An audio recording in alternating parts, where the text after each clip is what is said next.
ভারতীয় দল তৃতীয় ওয়ানডে জিতে সিরিজ জিতে নিয়েছে এবং সিরিজ জেতার পর কিন্তু এখন ভারতীয় দল প্রথম টি20 যার জন্য কিন্তু প্র্যাকটিস করতে শুরু করে দিয়েছে এবং ভারতীয় দল কিন্তু টি20 জন্য রেডি হচ্ছে। তার কারণ টি20 সিরিজটা কিন্তু আমাদের মূল লক্ষ্য আর আমাদের মেন সিরিজ যেটা বলা যেতে পারে। টি20 সিরিজ হওয়ার পরে কিন্তু নিউজিল্যান্ডের সাথে টি20 সিরিজ আছে এবং তারপরেই কিন্তু টি20 ওয়ার্ল্ড কাপ।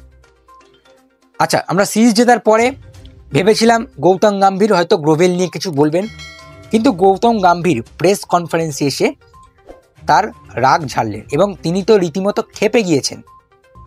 তিনি ক্ষেপে গিয়ে কি বলল সেটা একবার দেখে নিন।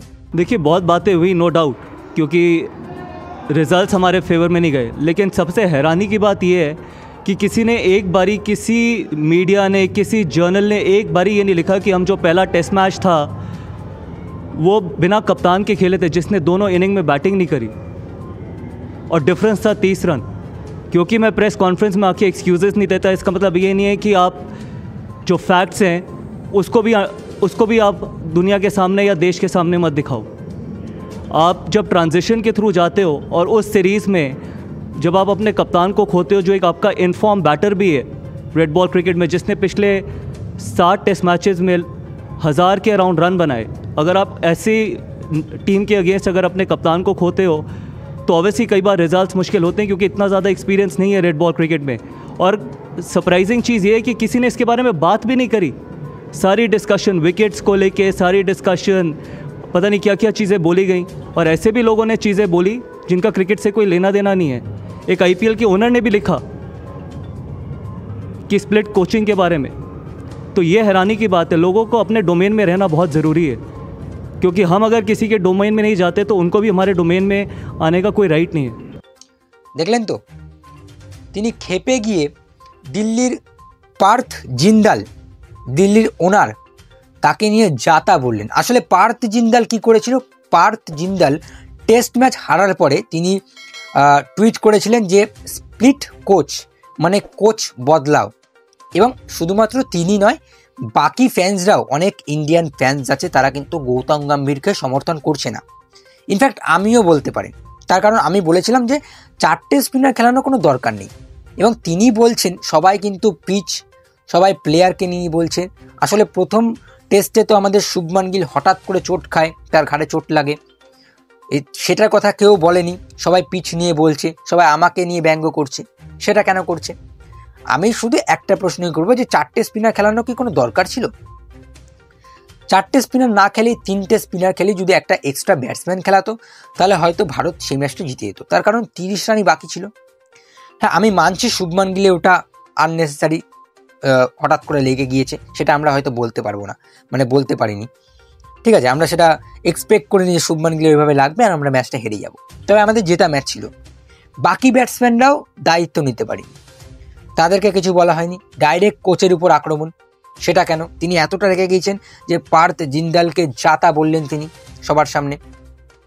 আসলে তিনি এটাও বলেছেন যে আমার উপর অনেক প্রশ্ন উঠেছে, আমি তার জবাবটা দেব। আমি গৌতম গম্ভীরকে বলবো তুমি জবাব দাও আমাদেরকে, এবং আমরা যেন এইবারের টি20 ওয়ার্ল্ড কাপটা জিততে পারি। এবং তোমাকে যে ট্রোলটা করছিল, তোমাকে নিয়ে যে সমালোচনাটা হচ্ছিল, সেটা কিন্তু চেঞ্জ হয়ে যেত। আচ্ছা, IPL ওনার পার্থ জিন্দালকে তিনি সরাসরি বলেন যে আমাকে স্প্লিট কোচ হিসেবে তিনি বলেছেন, মানে কোচ পাল্টে দাও। শুধুমাত্র তাকেই নয়, অন্যান্য অনেক কাউকেই তিনি দৃষ্টান্ত করে বলেছেন। এবার অনেক ফ্যান্সরাই বলেছে যে গৌতম গম্ভীর কোচ হিসেবে ভালো না। এবং গৌতম গম্ভীর আসার পর থেকে শ্রীলঙ্কা সিরিজ হেরেছি আমরা সাউথ আফ্রিকা সিরিজ হেরেছি। সেখানে আমরা গৌতম গম্ভীরকে শুধু কেন বলছি? আমরা তো প্লেয়ারদেরকে নিয়েও বলতে পারতাম, প্লেয়ারদেরকে নিয়ে বলিনি। আসলে একটা কোচ কিন্তু টিমটাকে সাজায়, এবং তিনি কিন্তু দেখেছি আমরা টিমটাকে অনেকটা চেঞ্জ করে দিয়েছেন। টিমে অনেকবার চেঞ্জ হয়েছে, একটা প্লেয়ারের উপর বিশ্বাস তিনি জুগিয়ে ফেলেছেন। এবং তিনি আসার পর থেকে কিন্তু বিরাট কোহলি, রোহিত শর্মাকে আমরা দেখেছি রিটায়ারমেন্ট নিয়ে নিতে, এবং তাদের সঙ্গে কিন্তু ভালো সম্পর্ক কিন্তু আমি দেখতে পারছি না। কিন্তু সম্পর্ক আছে, হয়তো ওয়ানডে টিমে সম্পর্ক রয়েছে, এবং ওয়ানডে টিম জিতে, মানে ওয়ানডে খেলাটা জিতে কিন্তু গৌতম গম্ভীর পুরো ঝেড়ে দিল। তবে এটা আমাদের মধ্যেই ঝাড়লো, মানে আমাদের মধ্যেই রাখলো।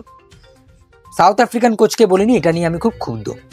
সাউথ আফ্রিকান কোচকে নিয়েও কিন্তু বলা যেতে পারতো, কিন্তু বলিনি।